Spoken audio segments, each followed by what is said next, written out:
হবে।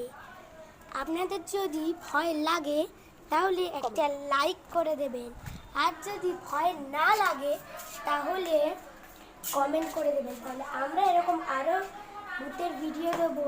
আমরা এরকম বাড়িতে ঢুকে গেছি, দেখুন আমরা ঢুকে গেছি, আলোটা ভালোই ঢুকছে, পাখাটা একা একা চলছে কি করে, হয়তো এখানে এখনো কেউ থাকে।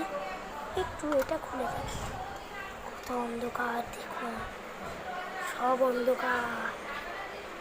কি করে কেউ আছে, কেউ আছে? কে আপনি?